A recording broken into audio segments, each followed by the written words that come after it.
জুলাইয়ের রক্তাক্ত গণ অভ্যুত্থানে জীবন দেয়া শহীদদের স্মরণে বিএনপির উদ্যোগে আজ রাজধানীতে অনুষ্ঠিত হলো জুলাই জাতীয় সম্মেলন। স্মৃতিচারণ, অঙ্গীকার আর ভবিষ্যতের বাংলাদেশ গড়ার প্রত্যয়ে মুখর এই সম্মেলনে প্রধানমন্ত্রী তারেক রহমান দিলেন ন্যায় বিচার ও জাতীয় ঐক্যের বার্তা। বিস্তারিত ডেস্ক রিপোর্টে। জাতীয় সঙ্গীত, দোয়া এবং শহীদদের প্রতি ১ মিনিট নীরবতা পালনের মধ্য দিয়ে শুরু হয় জুলাই জাতীয় সম্মেলন।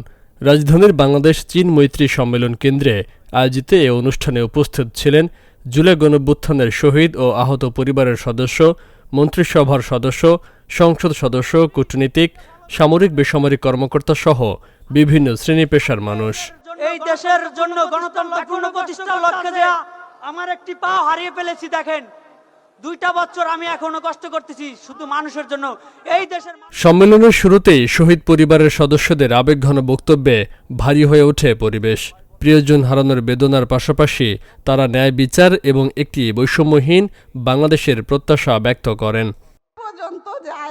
আমি সার্জারিকে বলি, আমার জিসানের কেমন রেডিও আমি দিতে পারবো, আমার সার্জারিটা একটু বাইরে করায় দাও, কারণ ডাক্তার বলছিল সিঙ্গাপুরে সার্জারি করাইলে ওর জন্য সবচেয়ে বেস্ট হবে। ইন্টারিম আমাদের সাথে বিচারের নামে প্রতারণা করেছে।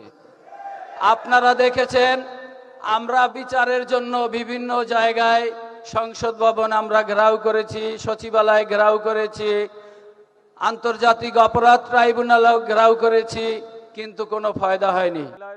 প্রধান অতিথির বক্তব্যে প্রধানমন্ত্রী তারেক রহমান বলেন, প্রতিশোধ নয়, ন্যায় বিচার ও রাষ্ট্র গঠনের পথেই এগোতে হবে বাংলাদেশকে। আমি যদি আমার মাকে জিজ্ঞেস করতাম যে আপনি কি চান আপনার সাথে যে অবিচার অন্যায় হয়েছে তার প্রতিশোধ আমি নেই, কারণ সেই প্রতিশোধ নেবার ক্ষমতা আল্লাহ রাব্বুল আলামিন আমাকে দিয়েছেন। আমার মায়ের সন্তান হিসাবে আমি নিশ্চিত আমার মা আমাকে বলতেন, তোমার দায়িত্ব দেশের সকলকে ঐক্যবদ্ধ করে সামনে এগিয়ে যাওয়া, দেশকে সামনে নিয়ে যাওয়া। প্রধানমন্ত্রী বলেন, জুলাই অভ্যুত্থান কোনো ব্যক্তি বা দলের একার অর্জন নয়, এটি দেশের সব গণতন্ত্রকামী মানুষের সংগ্রামের ফল। জুলাই হত্যাকাণ্ডের বিচারের প্রতিশ্রুতিও দেন তিনি।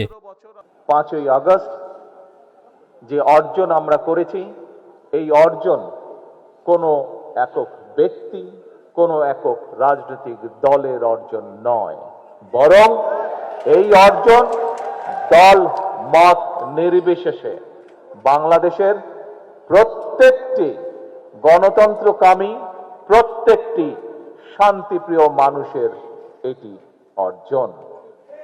সম্মেলনে স্বরাষ্ট্রমন্ত্রী সালাউদ্দিন আহমদ বলেন, জুলাইয়ের চেতনাকে ব্যক্তিগত বা রাজনৈতিক স্বার্থে ব্যবহার করা উচিত নয়।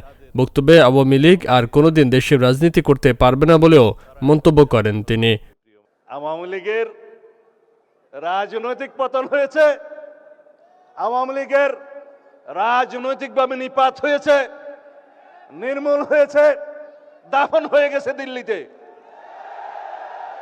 সেই আওয়ামী লীগ বাংলাদেশে আর কোনোদিন রাজনীতি করতে পারবে না। আয়োজকদের, তাদের প্রতি আমার অনুরোধ রইল, এই জুলাইয়ের চেতনা নিয়ে যেন আমরা কেউ ব্যবসা না করি। জুলাই গণঅভ্যুত্থানের দ্বিতীয় বর্ষপূর্তি উপলক্ষে বিএনপির 9 দিনের কর্মসূচির সমাপনী হবে আগামী 3রা আগস্ট কেন্দ্রীয় শহীদ মিনারে ছাত্র সমাবেশের মাধ্যমে। ওই সমাবেশেও প্রধান অতিথি হিসেবে উপস্থিত থাকার কথা রয়েছে প্রধানমন্ত্রী ও বিএনপির চেয়ারম্যান তারেক রহমানের। সদস্যবৃন্দ এবং আমার সামনে উপস্থিত বিগত Faisal Mahmud, channel S news desk. এখানে এমন মানুষ বক্তব্য রেখেছেন যারা 17 বছর স্বৈরাচার বিরোধী আন্দোলনে অথবা জুলাই আন্দোলনে অন্ধ হয়েছেন বা পঙ্গুত্ব বরণ করেছেন।